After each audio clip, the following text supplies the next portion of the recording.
పట్టినప్పుడే 12 గంటల పసులు కనుక నాకు కనుక గిర గిర తిరిగి కనుక 12 గంటల పసులు కనుక ఆ చంబడి మరణమైతా ఉన్నాయి. 12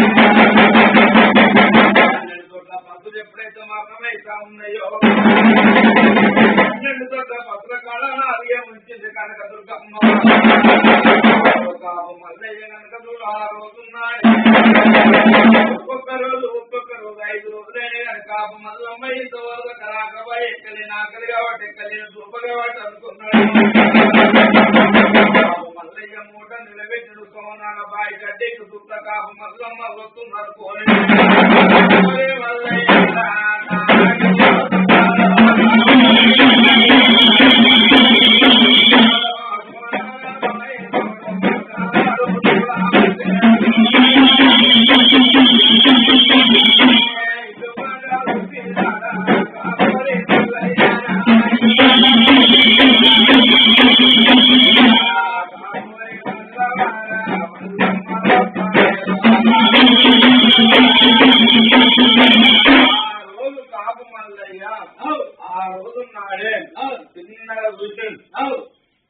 ఈ మల్లమ్మ వస్తుందా వస్తున్నాయని మోటార్ నిలబెట్టిన సోనాల బాయి గడ్డెక్కిండు. ఇది సోనాల బాయి గడ్డెక్కి ఈ ఇల్లు బాట దిక్కు చూస్తా ఉన్నాడు. మల్లమ్మ వస్తలేదు అమ్మ తోట వారిన చూసే వరకు తోట వారలే తోట చుట్టూ తిరిగిండు. వెళ్ళి తోట బుద్ధి తోట కలవర కొత్త కూడా తోట వారిన చూస్తే తోట వారలే. ఇది ఏం చేయాలి ఇంకొక రోజు కొడితే తోట వారదు అనుకున్నాడు. ఈ కాపు మల్లయ్య ఆ దుడికాయ చూసాక పసులు అర్థం పడతా ఉన్నాయి, మరణం అయితా ఉన్నాయి. ఇది ఏం చేయాలనుకున్నాడు.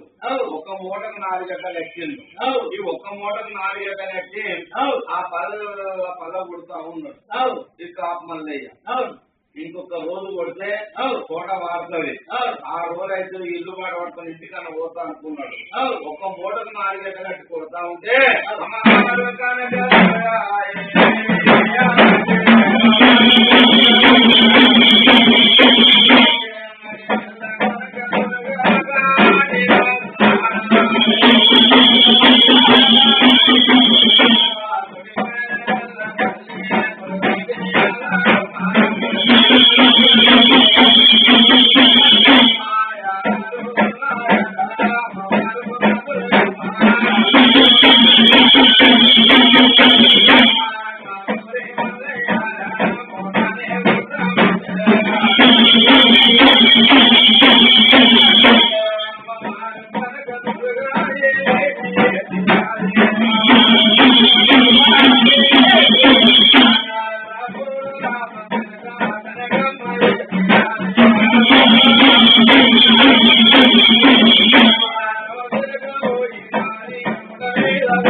ఈ కాపు మల్లయ్య మూట కొడుతున్నా ఉన్నాడు. ఈ మూట కొడుతున్నప్పుడే ఈ మూట వేసి ఇల్లు బాగా పడుతుంది చేస్తున్నా అనుకున్నాను. ఈ మూటకు 4 గంటలు కట్టి పల్ల కొడుతుంది. ముంగడి పోతున్నావు ఎంత కొడుతున్నావు ముంగడి పోతున్నావు. ఈ కాపు మల్లయ్య పల్ల కొట్టి ఉన్న 4 గంటల పానం చేసి తట్టున్నాడు అనుకున్నది. ఈ మూట ఇచ్చి బేకాడు చేస్తున్నా అనుకున్న కనకదుర్గమ్మ ఒక రబ్బు రామచిలుక చేసింది. ఆ రామచిలుక పోయింది ఆ మూట మీద కూర్చున్నది. ఆ మూట మీద కూర్చొని కిలకిల వలుకుతా ఉన్నది. ఈ రామచిలుక కిలకిల వలుకుతున్నప్పుడే ఈ కాపు మల్లయ్య ఎంతో కూసుకుంటా మూట చూసింది. ఎంతో చూసుకుంటూ వరకు రామచిలుక ఉన్నది. ఈ రామచిలుక పాడుగా చెట్టు లేవా తెనలు లేవా రాళ్ళు లేవా బోర్లు లేవా ఎన్ని రాళ్ళు లేవు గుట్టలు లేవు. పోయి వచ్చి నా మూట మీద కూర్చొని కిలకిల వలుకుతున్నది. ఈ రామచిలుక కిలకిల వలుకుతుంటే నా 12 పసులు మూట నడతలేవు అన్నాడా. ఆ చేతులైతే 3 ముందు కట్టున్నది. ఈ రామచిలుకను ఒక్క దెబ్బ కొడుతున్నాడే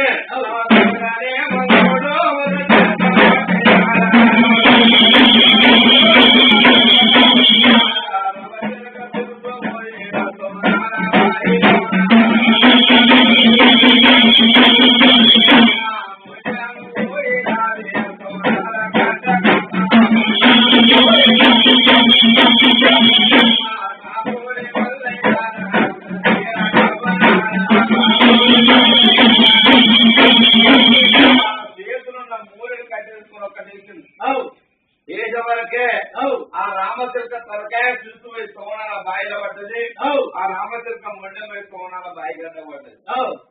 అప్పుడు కనకదుర్గం ఏమనుకున్నది, కొడుకా కాపు మల్లయ్య, ఈ రామచిలకని చేసుకోగా రావచ్చుగా పానం తెచ్చువ విద్య ఎంత పని చేసి కొడుక అనుకున్నది. కొడుక ఇంతవరకు అక్కడైతే నేను ఎన్ని తోట పది తోట కలగూర పచ్చకూర 60 ఎకరాల తోట 20 ఎకరాల బంగారు చెరుకు తోట 12 ఎకరాల బంగారు పచ్చి తోట చూడలేదు. అందులో చూడలే కొడుక ఇప్పుడు దూత్ర బీచ్ అనుకున్నది. ఆ కనకదుర్గమ్మ పోరాడ పంట సీత పట్టింది. ఆ రామచిలక తలకాయ సిద్ధమేనా బంగారు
లడ్డుపురుగు అవతారం ఎత్తుకొని అమ్మవారి కనకదుర్గమ్మ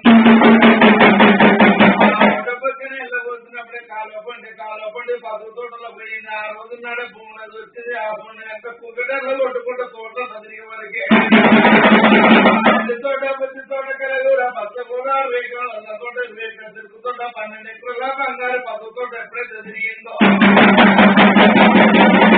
పచ్చ ఉన్న తేనంతో ఎప్పుడైతే ఎలాగైపోయింది. ఎప్పుడైతే ఎలాగైపోయినప్పుడే కాపు మల్లయ్య కనకదుల 6 రోజులైన కానీ కాపు మల్లమ్మాయి దోరు కొత్తదే అనుకున్నాడు. ఓటకున్న 4 గంట 5 తొట్టిలో కూడా దోరిండు పసుపు తోట నెల్లి తోట గుడ్డు తోట వారింది అనుకున్నాడు. పొసలో ఉన్న 40 గంట ఇక చూత వరకే పచ్చగా ఉన్న తినేదంగా అయింది. ఆ రోజు నాయ కాపు మల్లమ్మ వస్తుందని చూత వరకే కాపు మల్లమ్మ వస్తలేదు. అయిపోయానుకున్నాడు. అన్నం లేకుండా ఆధారం లేకుండా ఆ రోజు నుంచి నీళ్లు లేకుండా నీళ్లు కాకుండా పసుపు తోట మూట కట్టి నీళ్లు వారిస్తే తోట తేలిపు మరొక వచ్చింది. ఎరగైపోయానుకోలేదు.